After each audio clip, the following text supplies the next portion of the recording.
putting one foot in front of the other. That's the strategy of long-distance hiker Jennifer Pharr Davis. And it makes me feel a little more out of shape than I was the last time I did a long trail. It's just the relentlessness, because some days the hardest part is the climb and the terrain, and some days the hardest part is the weather, and some days it's mosquitoes or black flies, and some days it's loneliness. In 2011, it took Pharr Davis 46 days to break records and barriers, becoming the fastest person to hike the Appalachian Trail and the first woman to hold the overall record. She broke the women's record 3 years earlier.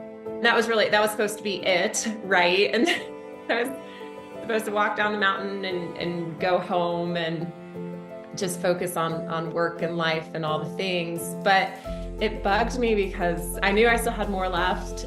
There's a long history of testing your limits on the Appalachian Trail. At 67 years old, Emma Rowena Gatewood became the first woman to hike the Appalachian Trail solo. How did you arrive at that kind of a pastime? Oh, I didn't have anything else to do.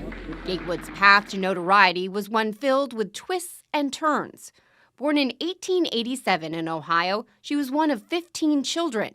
She was married at age 19 to Perry Clayton Gatewood. She was abused for 30 solid years through bearing 11 children. When she finally had the audacity in 1941 to file for divorce from this man, that's when she started walking. And I think she did it to sort of say to everybody, I can do this. In the early 1950s, while at a dentist's office, she saw an article about the Appalachian Trail in National Geographic.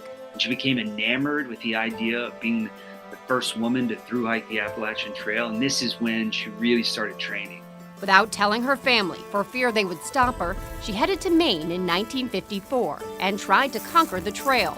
Her first attempt was unsuccessful after she got lost. These rangers said, "You're the woman we've been looking for." And they said, "You need to go home, Grandma." And she got back home and she immediately started getting ready for another attempt. An attempt that would prove successful, completing 2,168 miles in 146 days at the age of 67. She went on to become the first person to hike the Appalachian Trail 3 times. Not only was Gatewood advanced in years when she started hiking, but her style was unconventional too. She had a denim drawstring sack that she slung over her shoulder, and inside she had an army blanket, but no sleeping bag, no tent, not really even a map to speak of. It's no wonder the public became fascinated with her. There was something appealing massively across the country about the fact that a 67-year-old great-grandmother was trying to walk 2,200 miles through the wilderness. People got into it. She ended up changing hiking forever.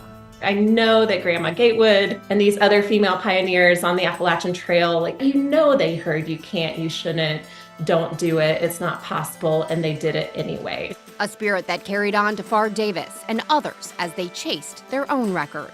When you're going over 2,000 miles, it does not matter how fast you can sprint or how much you can bench press. It is just an ugly crawl. It is all about enduring chronic pain, and women tend to be really good at that. Well, I was and am the first woman to set that overall mark, but not the last. It's just been amazing to see what women can do on long distance trails and how it really is and feels like an equal playing field in so many ways. A test of perseverance that's leveling the playing field, one step at a time. Bree Driscoll, Spectrum News.